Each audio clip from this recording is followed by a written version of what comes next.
of the United States of America and to the republic for which it stands, one nation, under God, indivisible, with liberty and justice for all.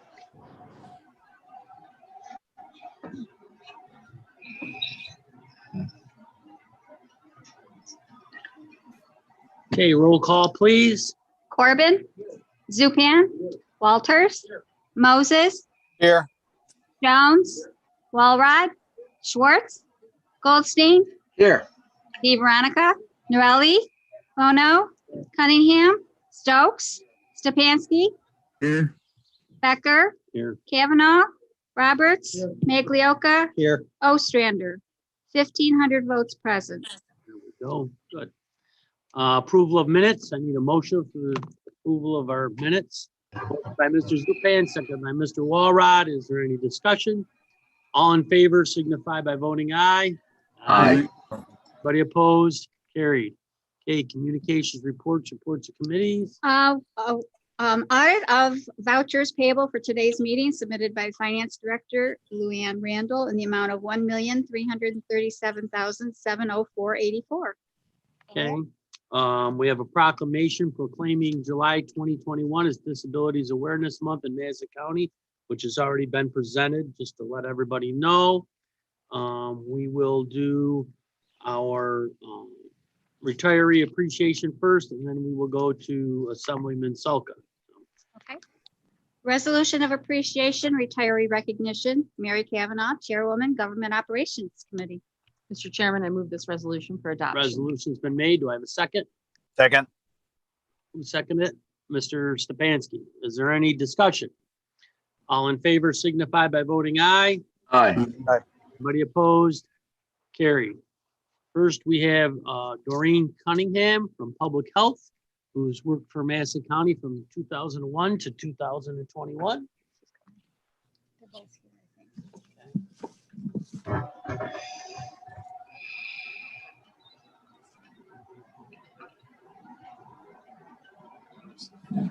Doreen, congratulations.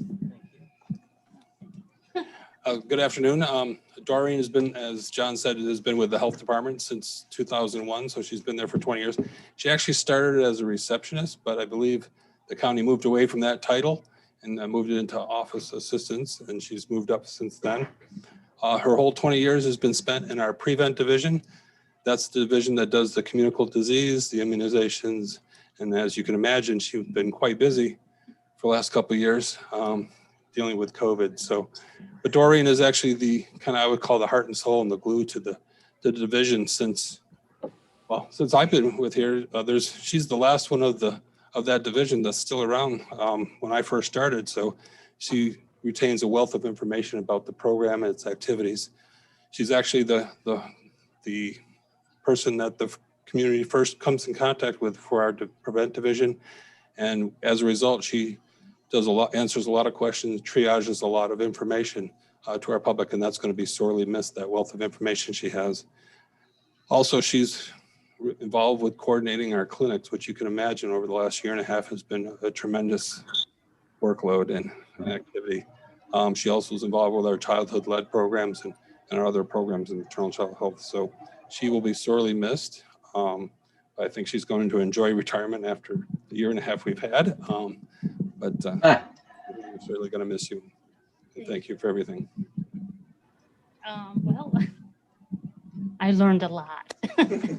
And I appreciate all the time that I had, learning everything that I have learned, and I met some really wonderful people. So I do appreciate being part of the team.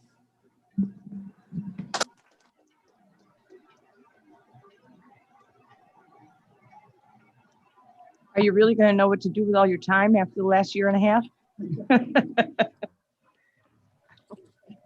Okay, next we have Janet Hall from Social Services, who has been with us from 2006 to 2021.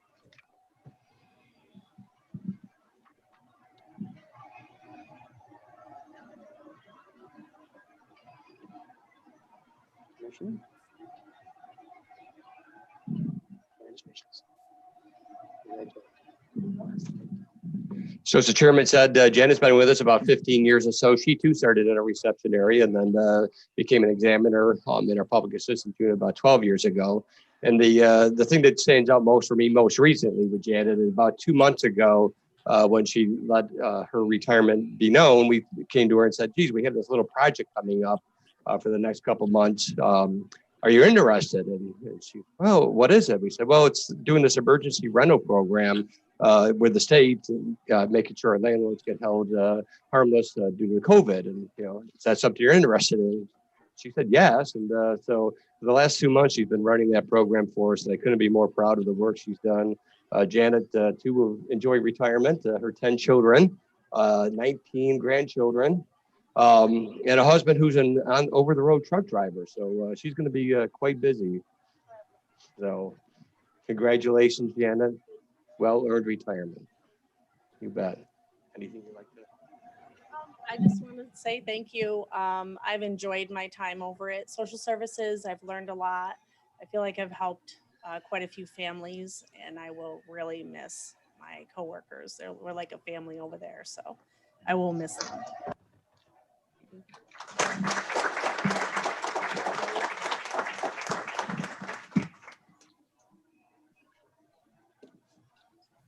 Okay, next, it's my pleasure to introduce our Assemblyman, Mr. John Salka, who's a former supervisor from the town of Brookfield. He's here to give us a update on the state of affairs at New York State, which is, I can give that in like 5 seconds, but we'll listen to him.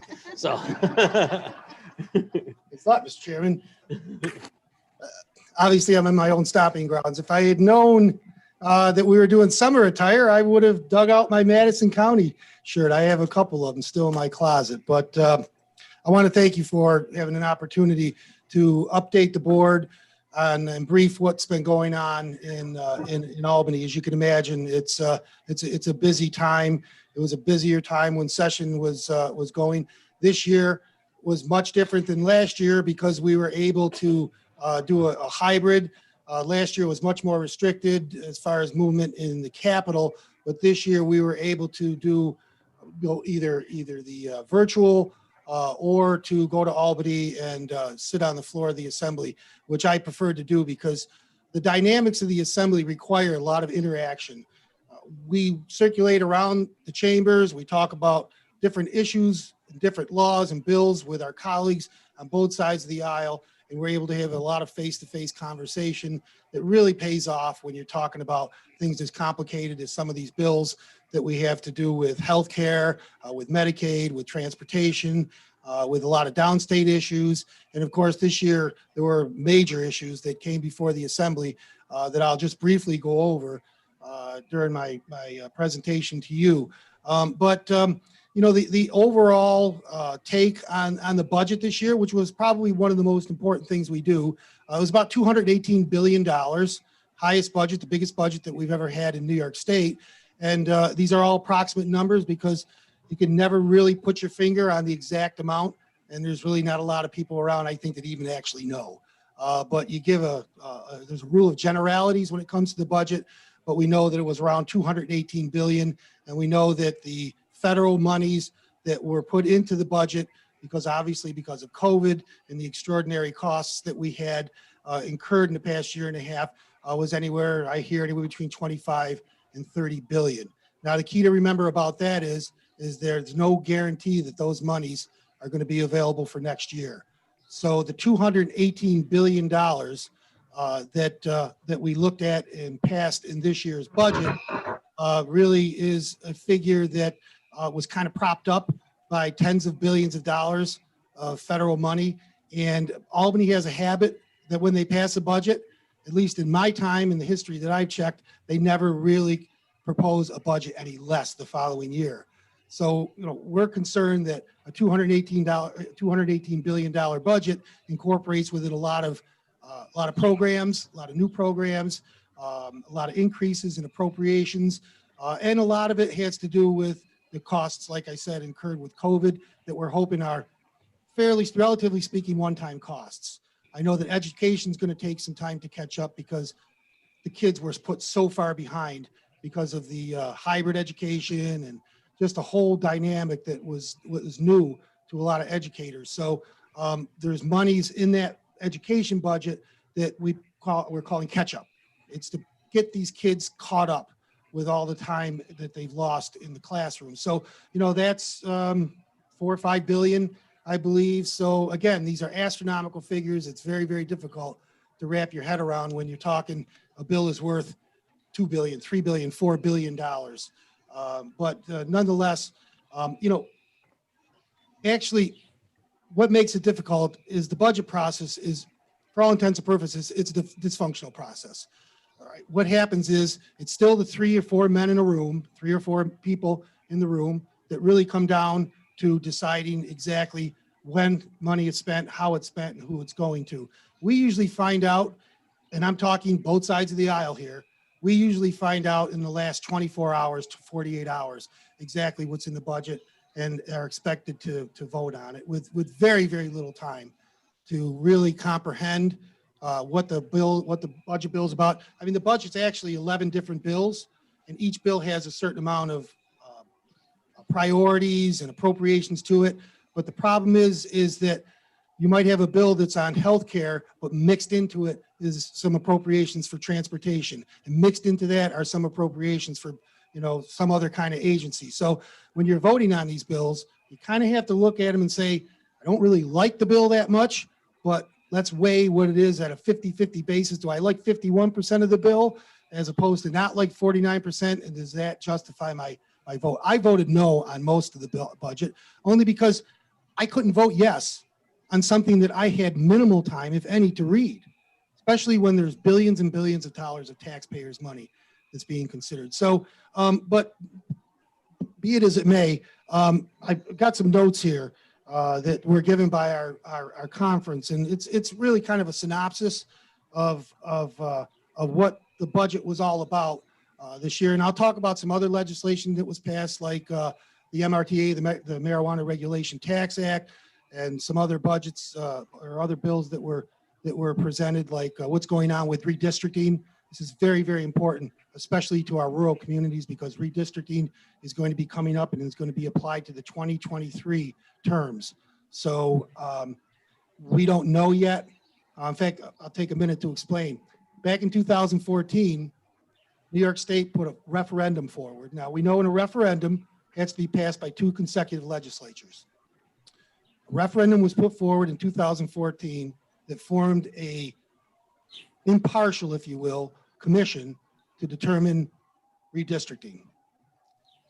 What was supposed to happen was the census was supposed to happen, which it did. We were supposed to get the numbers, which we did, and this referendum was supposed to be applied. It's never been tested before, but was passed by the taxpayers, by the voters of the state of New York. Well, the majority decided they didn't quite like the way that read. So this year they changed it. And we had an issue because they changed it because a lot of it was contrary to what the voters had approved back in 2014. They won out, they usually do. Then they decided to go one above and say, if that commission, which is now no longer impartial, but if that commission doesn't come to a decision by a particular date, which is coming up soon, then the legislative body is going to decide. So now we're twice removed from what the voters decided back in 2014. And it's a big concern, because we know that gerrymandering can happen, manipulation of districts can happen, and it's usually on political bounds. So it's very, very important, because they're going to start holding hearings soon, and there's going to be 8 virtual hearings throughout the state. And I'm urging the communities in my district, and all throughout New York State for that matter, to make sure that you're involved, because if you don't voice your opinion on how you need to be represented, which is your fundamental right, they're pretty much going to take away that choice and they're going to decide on their own. So it's very, very important that we are totally involved in that redistricting process. Because of course, as you know, because of the census, we're going to lose 1 congressional seat, which means even less representation in our nation's capital. So just to give you a heads up, that's going to be a big one. Redistricting is coming up. They're going to be holding hearings. They're saying that we're going to see maps by the middle of September. I'm saying don't hold your breath. We might not see them until January. You know, so again, I think that's a lot more important than you think when it comes to representation for the communities. Some budget items, some good budget items in some respects. 35.8 million in local agricultural assistance. That's $4 million more than that we lobbied heavy for. Fortunately enough, we have the successor to the chair of agriculture is Assemblywoman Donna Lepardo. She's a great lady. She's very, very proactive for agriculture. As a matter of fact, I believe she's going to be coming with me to tour farm days. So she's coming up here. She's a great lady, and I think that she was a great choice. She's from the Binghamton area, and she lobbied hard for the increase in agricultural funding. $2 million to reimburse local boards of election. Very, very important because we know that elections right now is a moving target. There are a lot of directives coming out of Albany, a lot of mandates that came out of Albany that are really going to stress our local election boards. We wanted more. We thought $2 million was really inadequate. There were people that were saying that we need more, like 8 to 10 million, but nothing's set in stone. We can amend these budgets. There's talk that we're going to be getting called back into special sessions soon to discuss what they call the clean slate bill. And if anybody wants to know about that, that's some criminal reform bills. Here's one that I was getting a lot of input from my local internet providers. And I know that Madison County, congratulations on the grant that you got. I believe it's to increase broadband coverage, Mr. Chairman. Congratulations, because it's going to be money well spent, I'm sure. But the legislature passed a bill that would allow low-income families to get internet coverage for about $15 to $20 a month. Well, you know, for the big guys, that's not a big deal. But for the small rural co-ops like I have in my district, Madison Co-op, Otsego Co-op down in Hartwick, that's going to pose a big problem because they have told me they can't afford to provide internet coverage to these people for $15 or $20 a month. Now, we did get them to amend the bill, and they're writing a waiver into the bill that would allow these companies to apply for a waiver. We don't know exactly where that process is going yet because it's so new. So, you know, that's something you guys might want to keep an eye on. One that we lobbied heavy for, the Joseph P. Dreyer bill, which is aid to veterans, that was wiped from the budget. We lobbied heavy on both sides of the aisle, and we managed to get that funding restored to the tune of $5 million. That every single penny is needed when it comes to that particular bill. Another $150 million for the 11th round of regional economic development money. There was debates regarding how much of a priority that should be in times of such slim budgets. One thing you have to keep in mind is New York State at this point is around 70 billion in the hole. Okay, we're 70 billion in debt, and that's gone up from about 62 billion. And just a little, Cindy, I'm not sure. Hold on, so you don't confuse everybody.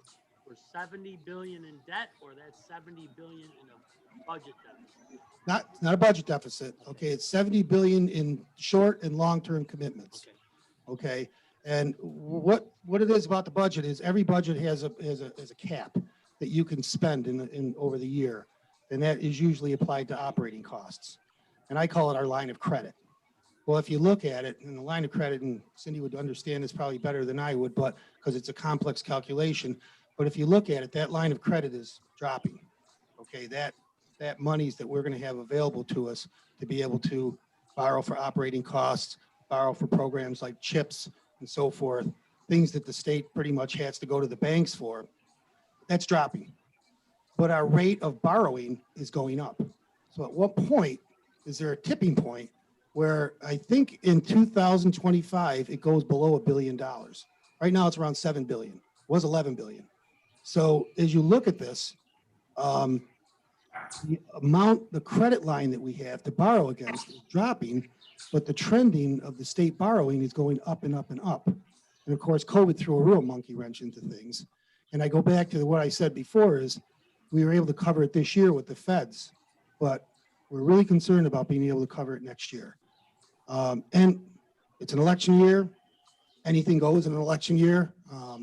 Monies are monies are spent sometimes and for different political purposes, but this is our concern. And I questioned the chair of finance, her name's Helen Weinstein, and I said, what do we do about this? What do we do? We're spending like crazy, but our line of credit, our debt cap is dropping. And she just kind of shrugged her shoulders and said, well, I guess we'll have to go to the taxpayers. Well, we know that that's not really a viable option anymore. The taxpayers are spent out, but this is something that will be coming up right along. We start talking about the budget before we go back into session in January, so these are things that just aren't in the realm, in the environment of Albany. Obviously, these are the kind of issues that trickle down to counties, to municipalities, to cities, to towns, to villages. I mean, all this stuff has a direct effect on what happens locally. Is there talk about lifting the cap on Medicaid to make up the budget deficit for the counties? That's an issue. Not a lot of serious talk about that right now, and I'm on the health committee, so we have active discussions about Medicaid. And matter of fact, I had a Zoom call this morning with some of the people from the EMS community. And, they're very concerned because it's been a chronic issue for people in the emergency medical services community that their reimbursements are getting less and less and less. And the demand on their services is getting higher and higher and higher. So, it all comes down to money and whether or not they can continue to sustain, the quality of care that they're giving, which is great care. But it's also because Medicaid reimbursements, and of course, the signals that we get out of Washington are mixed at best right now. So when you're planning these budgets, when you're lobbying for extra monies for emergency medical services, for our local hospitals, for our disabilities community, the first question is, okay, we know how much money you need. Where are we supposed to get it from? So we're very concerned. Again, these are concerns on both sides of the aisle. We're very concerned that there are so many variables coming up in the next 2 or 3 years, if not longer, on where these revenue streams are going to be coming from. The big one, of course, was the marijuana act, and that was very aggressively debated. I voted against it. There were just too many questions. One in particular that I presented to the sponsor of the bill, Assemblywoman Crystal People-Stokes. She's the majority leader. Has there been any study done on the impact of local health care? Anything at all? Emergency room admissions, mental health counseling, addiction services? None. No studies at all done. And that in itself motivated me, what precipitated my no vote, was that if we don't even know what the impact is going to be on this drug that's going to be now legalized in our communities, where do we go from there? The other major question was, do we have a way of law enforcement to be able to detect whether or not someone is driving under the influence of marijuana? Colorado was supposed to have one 10 years ago, and they still don't. So we had some very real concerns. Our suggestion was to go back to the drawing board, try to work these things out, but it was passed. We have a lot of communities reaching out in our district. We have actually facilitated a mayor's caucus, mayor's conference in Madison County, very well attended. Mayor Hamilton is there, Chittenango, Canastota. I mean, it's a great group, and they've got real questions. So what we're looking to do is we're trying to find out, as soon as this Office of Cannabis Management is staffed, and that's going a lot slower than they anticipated, which that's Albany. As soon as the Office of Cannabis Management, which we've appropriated $40 million for this year, as soon as that's formed, then we're going to be able to start getting some answers. But we're getting a lot of questions on, should my town opt in? Should my town opt out? What are the advantages? What kind of taxes can I expect? Just some things that I think are basic questions that a town supervisor, I know I would have wanted to know when I was town supervisor. So, these are very, very important questions. And as we get more information from the Office of Cannabis Management, we're going to be able to pass that along to the counties and to the towns and the villages in my district. This was a good one too for vets. We extended the hire a vet tax credit for 1 year.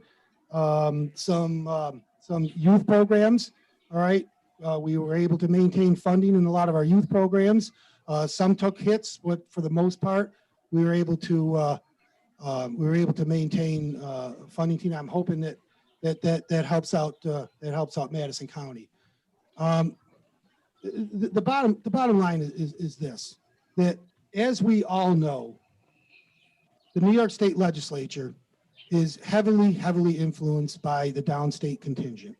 Okay, they pretty much call the shots. They called the shots on bail reform. They called the shots on the Marijuana Act. They've called the shots on the budget. They pretty much have called the shots on Medicaid and what possibility we have of Medicaid reform. So we'll get out there and we'll debate these issues. And sometimes I think we have some really strong, legitimate points to our debate. But keep in mind, they have districts that they have to take care of too. And if their district is in Brooklyn or Suffolk County, or it's in Manhattan or out on Long Island, we understand they have people they have to represent. But also, in the same respect, we have districts that we have to represent, which are very much different than our downstate colleagues. Mhm. Given that, we have conflicts. There are differences of opinion, strong differences of opinion. But we're there making sure that upstate communities, upstate constituents, upstate taxpayers and voters are heard with as strong a message as they can be heard.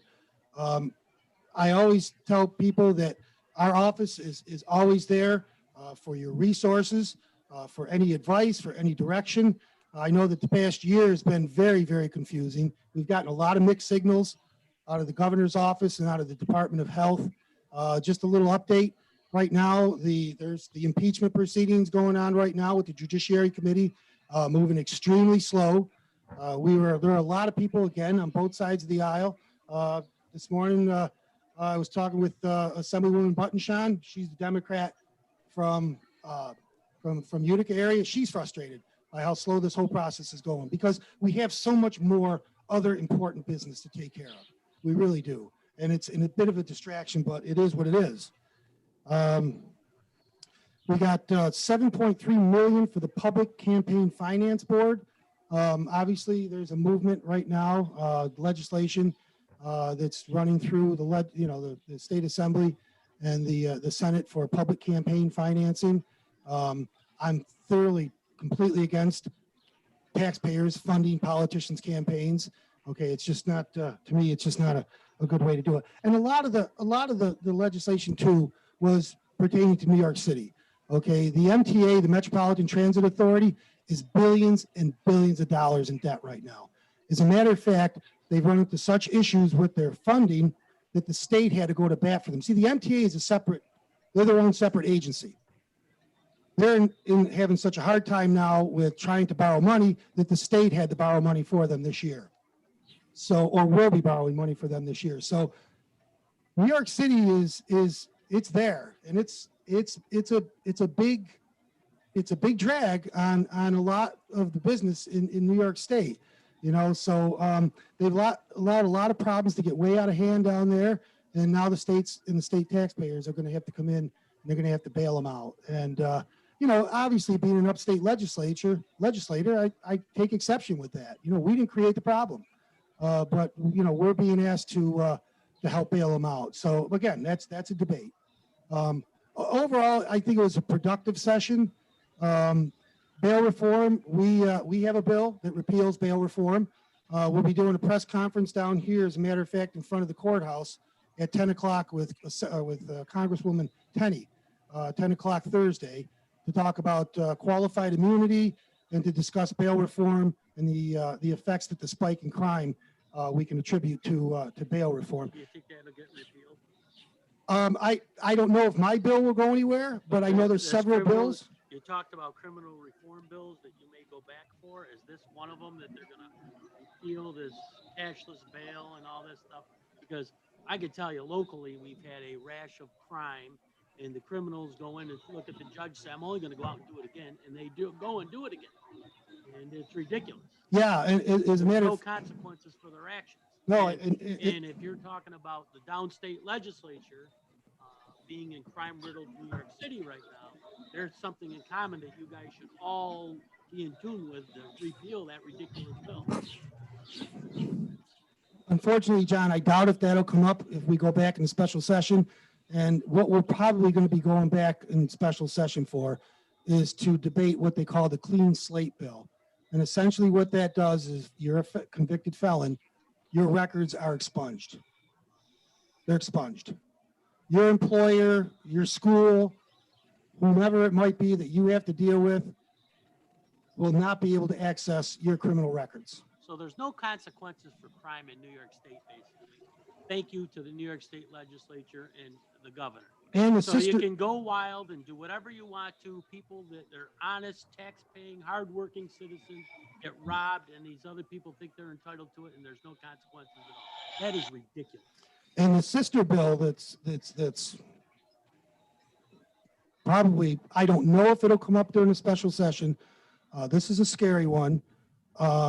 If you were charged with a crime, you were convicted, and you were incarcerated, as long as you put 15 years of your sentence in, at 55 years old, you're out. You're out. So, Holy man. so combine that with having your records expunged. Now, there are certain exceptions, sex crimes, there are certain exceptions. Okay, we haven't really seen a final draft of the bill yet. But we've been told that that's what we're going to come back in the special session for. And, you know, we obviously debated against the bail reform bill. And, you know, I get the chance to talk to Sheriff Hood a lot about it, who's extremely frustrated. Most of the sheriffs that I talk to who come to Albany or who I talk to in my district office are extremely frustrated by bail reform. And unfortunately, some people over on the Senate side seem to think, well, I don't know what the problem is. We fixed it already by just removing some of the crimes that are on the list that are eligible for waiver from bail. So yeah, and I would like to think that the downstate contingent, my downstate colleagues would be as firmly against this as I am, but for some reason they're coming up with these bills like this clean slate bill and this other bill that puts people, criminals, back out on the street, okay, as long as they've served 15 years of their sentence and they reach the age of 55. So these are, you know, this is, to be quite frank, this is pure insanity. Okay, this is put, as a matter of fact, case in point, out of the 78 people that were arrested in this big drug bust that was last week, 59 of them are out on the street. 59 have been released out of the 78 because of bail reform. This is happening. This is going on in our communities. Bail reform has been a disaster. Everybody knows it has been. Unfortunately, there's a lot of people digging their heels in just to make sure that they're not proven wrong on this. Okay, look, we all understand if you're of financial means that you can't post bail, you don't deserve to stay in jail any longer than someone who can. Okay, there are problems out there. There are issues out there that we know about. But to pass this bail reform bill that was pretty much a carte blanche on criminals being able to do whatever they want and then follow up with more bills that give them even more latitude and more pretty much absolving them of their crimes is pure insanity. And I know that the spike in crime in New York City, most people that you talk to in law enforcement and DAs and people with any common sense for that matter, look at it and say it's directly attributable to bail reform because they know they can go out and whack somebody over the head and steal money from them and they're out practically the next day. We had an instance down in Oneonta 4 times in 2 days. A guy was arrested for stealing, for car theft, 4 times in 2 days. And he was back out on the street. And here's the drawback. All right. Another drawback is, and this has been expressed to me by one of our local agencies that do drug interdiction, that before, if someone was arrested on a drug charge and they were incarcerated, even if it was for 24 or 48 hours, that agency had the ability to go in and offer intervention services. She said, now that they're given appearance tickets, now that they don't even step a foot in jail, they're back out on the street and we don't even have the chance to offer our intervention services to them. So in that respect, bail reform has been counterproductive. And they have found that drug cases, drug offenses have the highest rate of flight risk. So now you got 59 people out there that were arrested for high-class felonies that are now back out on the street, and who knows how many of them are just going to say bye-bye. So, I mean, this is the kind of logic and reasoning that we try to bring when we debate these kind of bills. And for the most part, they pretty much do what they want. So, Thank you for upsetting us. This yeah, afternoon. I feel sometimes like a Mr. Gloom and Doom, but my job is to inform people as to what's going on 90 miles east of here, and sometimes it's not so pretty. Well, So, we appreciate it. I think Dave Jones has a question that he wants to look forward to on this section 10, Article 10, on the state citing renewable energy, on taking away our home rule ability as localities. Dave, you want to speak to that? Yeah, John, of course, they've created this new Office of Renewable Energy. And I've been in touch with a supervisor from the town of Gates in Orleans County. And he said one, of course, it was in the budget, which wasn't done right. got it right here. And the thing of it is he said one individual made up all the laws for this office for the governor, basically. Yeah, I don't, and like I keep telling people, and I've told the other people here, I'm not against renewable energy, but we need to do it right. And like I was just telling John, we get all this lip service out of Albany on how important agriculture is in New York State. And then if he gets his initiative, like Mark and I were talking yesterday, the state's going to be covered up with solar panels. So how, come on, you can't have it. He doesn't know what he doesn't know, as far as I'm concerned. Yeah, and the reasoning behind this whole thing is, the governor's had a strong green agenda for a long time, and that's fine. There isn't a person in this room right now that wants to make sure that it wants, we all want to make sure the environment is protected. There's no doubt about it. But we also need to protect the land rights and the land values of the people in our communities. The governor's had his eye on the Indian Point nuclear power facility down in New York City for years.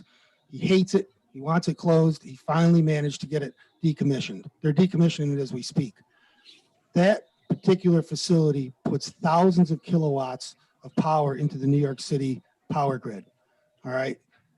That's going to be decommissioned within the next year. Where are they going to get that power then?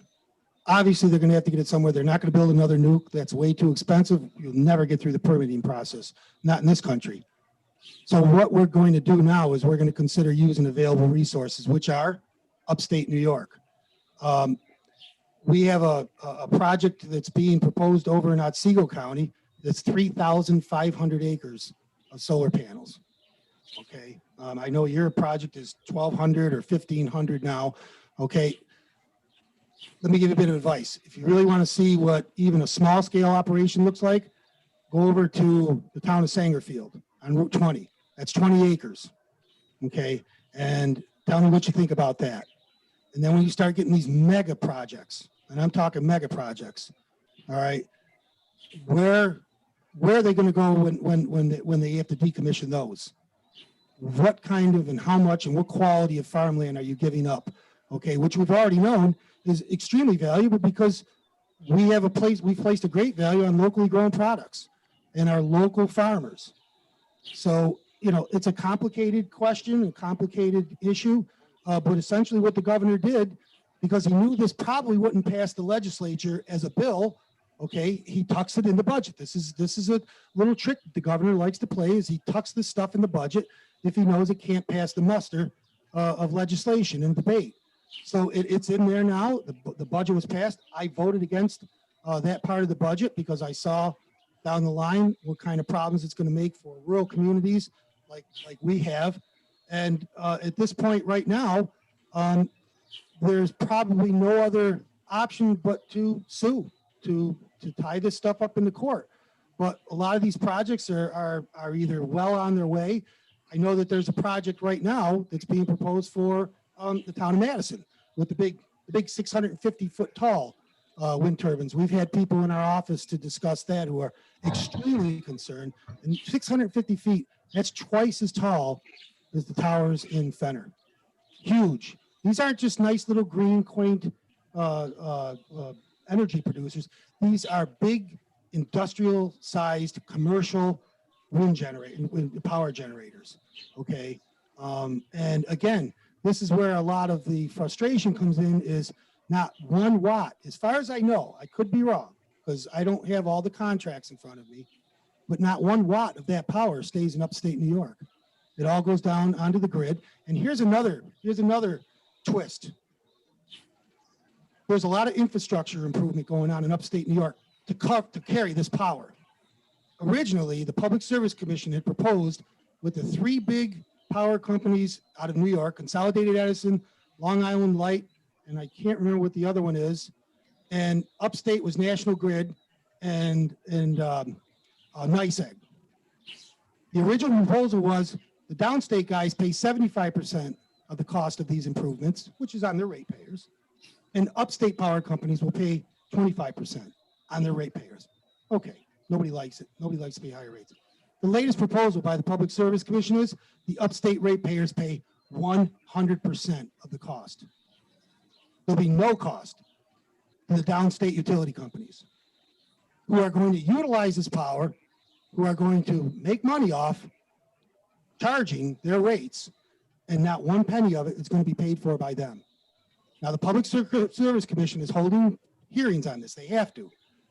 Last time we called the Public Service Commission to find out when and where the hearings were, crickets. So we're not even sure where the Public Service, they might do it virtual. Everything's virtual now. So these are the kind of things that are happening on our power grid that, again, favor the downstate area at the expense of our upstate communities. And I'm going to fight that for all it's worth. I'm an upstate legislator.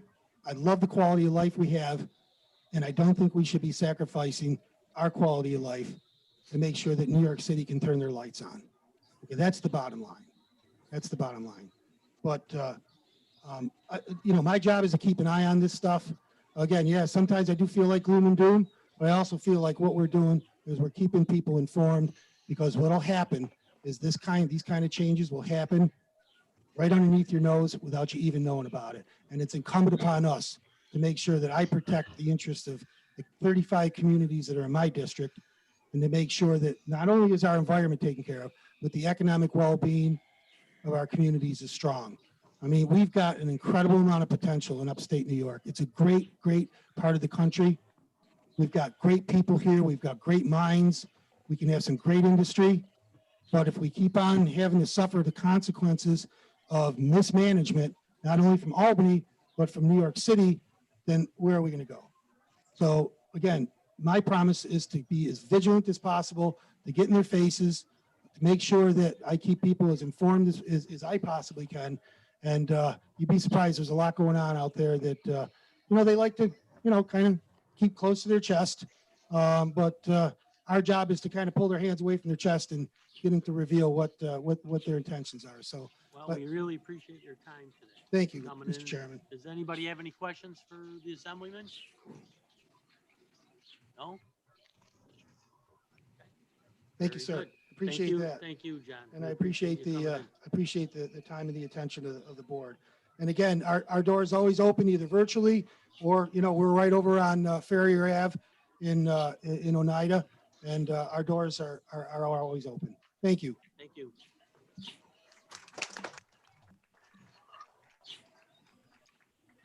Okay, before we get started on our agenda, Mr. Corbin from Brookfield wanted to give a report on the Madison County Fair, which was held last week. With that, Warren?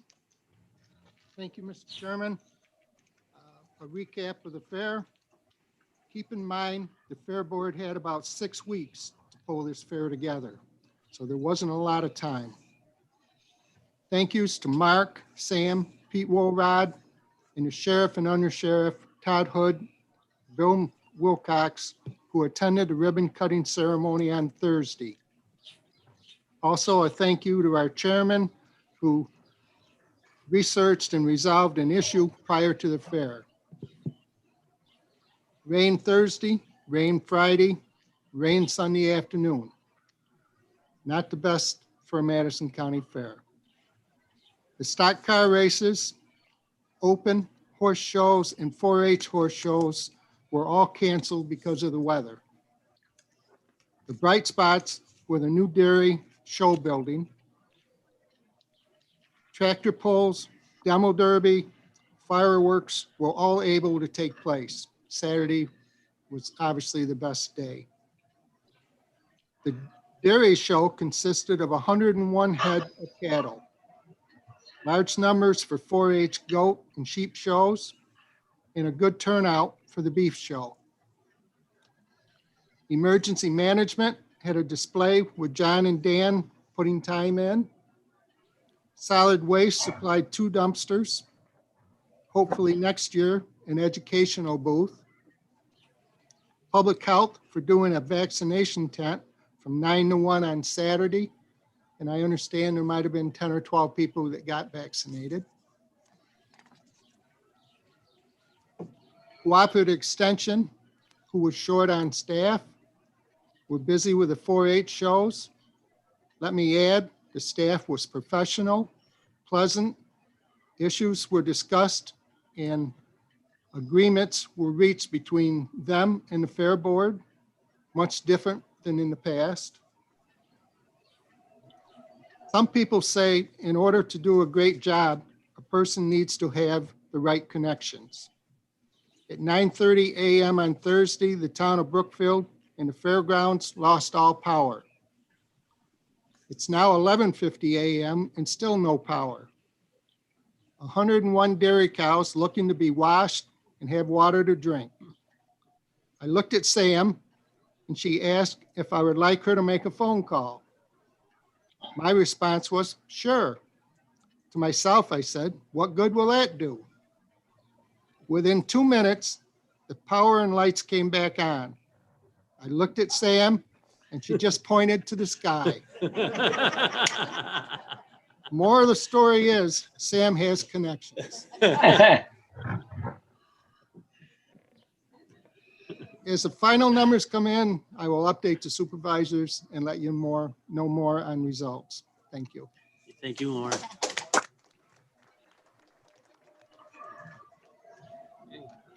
Agenda.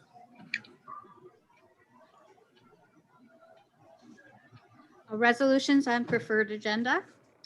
Government Operations Committee. Start with resolution number 2, abolishing a public health sanitarian position and creating a public health sanitarian 2 position. Number 3, authorizing an agreement with Sadara. Number 4 and number 5 are both authorizing agreements with the Day Automation for the CAC facility and the probation department. Number 6, authorizing the modification of the 21 budget for IT. Number 7, authorizing the modification of the 21 budget for American Rescue Plan Act. Number 8, establishing the standard workday and reporting days of certain county officials. Number 9, authorizing an agreement with Spectrum Enterprise. Mary Kavanaugh, Chairwoman, Government Operations Committee. Mr. Chairman, I move these resolutions for adoption. Resolution made. Second by Mrs. Dorelli. Discussion. Roll call, please. Jones. Mulrod. Schwartz. Goldstein. Yes. Veronica. Norelli. Bono. Cunningham. Stokes. Stepanski. Yes. Becker. Aye. Kavanaugh. Roberts. Miglioka. Aye. Ostrander. Corbin. Yes. Zupan. Walters. Moses. Yes. 1,500 ayes. Carried. Next, we have Finance, Ways and Means Committee. Resolution 10, authorizing the modification of the 21 budget for sales tax. Number 11, authorizing the refund of 21 county and town taxes. And number 12, authorizing the modification of the 21 budget for liability and fleet insurance. Yvonne Norelli, Chairwoman, Finance, Ways and Means. Mr. Chairman, I move these resolutions for adoption, please. Resolution's been made. Do I have a second? Second by Mr. Bono. Is there any discussion? Roll call, please. Walrod, Schwartz, Goldstein, Yes. Veronica, Norelli, Aye. Bono, Cunningham, Stokes, Stepanski, Yes. Becker, Aye. Kavanaugh, Roberts, Maglioka, Aye. Ostrander, Corbin, Zupan, Walters, Moses, Yes. Jones, 1,500 ayes. Carried. Health and Human Services Committee, Resolution 13, authorizing agreement with WellCare Health Plan. Number 14, authorizing an agreement with Molina Healthcare of New York. Number 15, authorizing a modification of the 21 budget for Mental Health Pathways Recovery Center. Number 16, authorizing a modification of the 21 budget relative to CARES Act Emergency Solutions Grant funding and the Emergency Rental Assistance Program funding. Number 17, authorizing agreement with Chittenango Landing Canal Boat Museum and authorizing the modification of the 21 budget. Alex Stefanski, Chairman, Health and Human Services Committee. Mr. Chairman, I move the adoption of these resolutions. Resolution's been made. Do I have a second? Second by Ms. Schwartz. Is there any discussion? Roll call, please. Schwartz, Goldstein, Yes. DeVeronica, Norelli, Bono, Cunningham, Stokes, Stefanski, Yes. Becker, Aye. Kavanaugh, Roberts, Miglioka, Ostrander, Corbin, Zupan, Walters, Moses, Yes. Jones, Walrod. 1,500 ayes. Carried. Next, we have Criminal Justice Committee. Number 18, authorizing the modification of the 21 budget for the district attorney. 19, authorizing the modification for the 21 budget for public defender assigned counsel. 1920, supporting legislation designating public safety dispatchers as certified first responders. 21, supporting legislation amending New York State insurance law to provide direct payment of services for health insurers to non-participating and non-preferred providers of ambulance services. And 22, authorizing the modification of the 21 budget for Public Defender Grant 3. Pete Walrod, Chairman, Criminal Justice Public Safety Committee. Mr. Chairman, I move these resolutions for adoption. Resolution's been made. Do I have a second? Second. Is there any discussion? Roll call, please. Goldstein, Yes. DeVeronica, Norelli, Bono, Cunningham, Stokes, Stefanski, Yes. Becker, Aye. Kavanaugh, Roberts, Maglioka, Ostrander, Corbin, Zupan, Walters, Moses, Yes. Jones, Walrod, Schwartz. 1,500 ayes. Carried. Next, we have Highway Buildings and Grounds, number 23, authorizing an agreement with Slate Hill Instructors for the Dyke Road Bridge replacement. 24, authorizing a bid award to CA Tools for hand tools and boxes. And 25, authorizing a modification of the 21 budget for chips. We have Ron Bono, Chairman, Highway Buildings and Grounds. Resolution's been made. Do I have a second? Second by Mr. DeVeronica. Is there any discussion? Roll call, please. DeVeronica, Norelli, Bono, Cunningham, Stokes, Stefanski, Yes. Becker, Aye. Kavanaugh, Roberts, Maglioka, Ostrander, Corbin, Zupan, Walters, Moses, Yes. Jones, Walrod, Schwartz, Goldstein. Yes. 1,500 ayes. Carried. Cliff was a little delayed because he's getting near an ice cream place, just so everybody knows. I'm hitting rain too. Oh, yeah?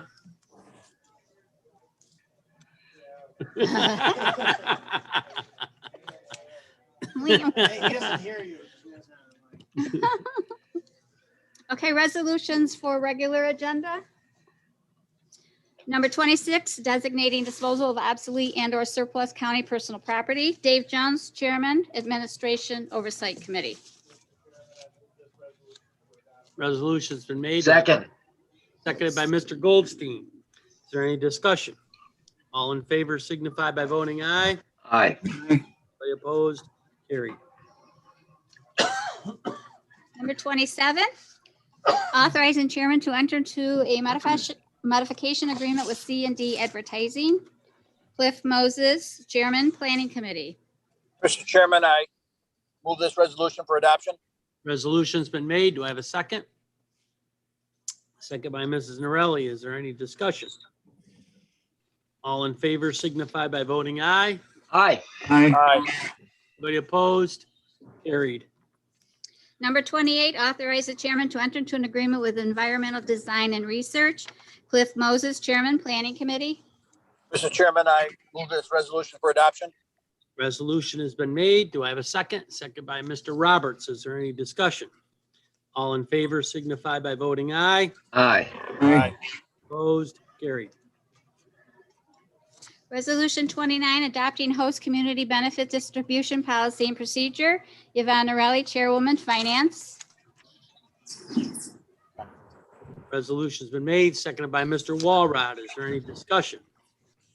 Any roll call, please? Stokes. Stepanski.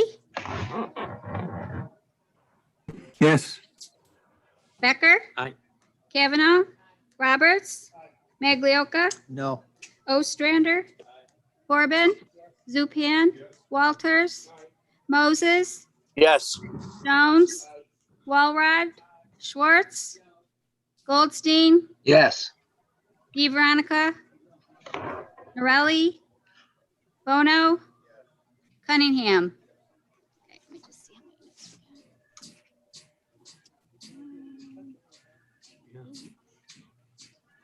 we have. We have 382 noes.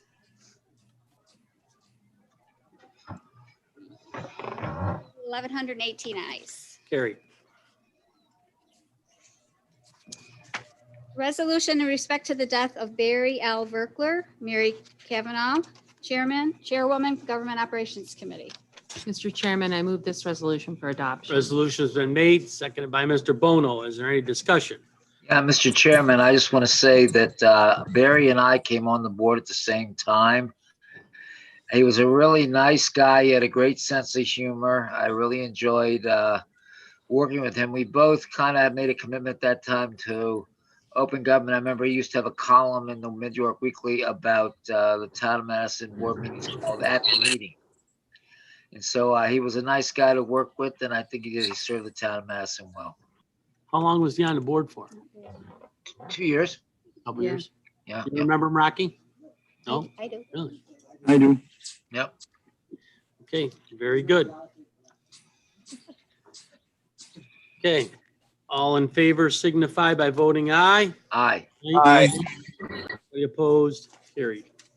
Our prayers certainly go out to his family. Yep.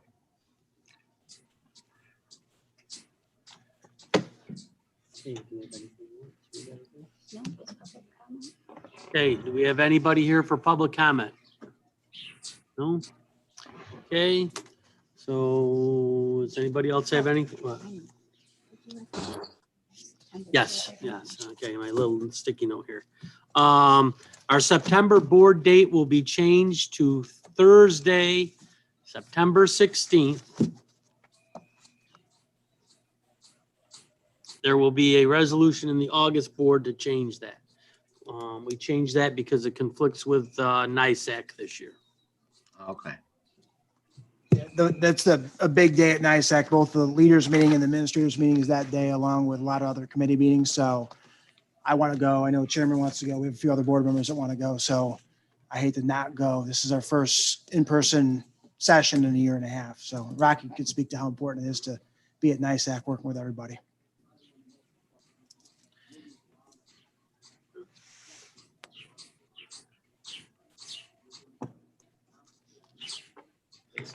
I feel that it's a good place to go and a good place to meet people. And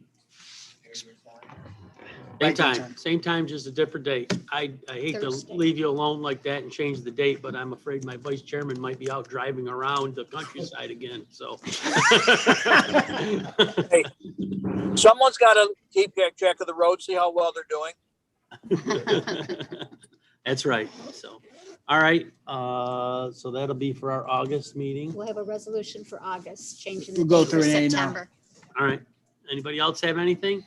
Thank you for all coming today. It's great to have everybody back after the year and a half from hell.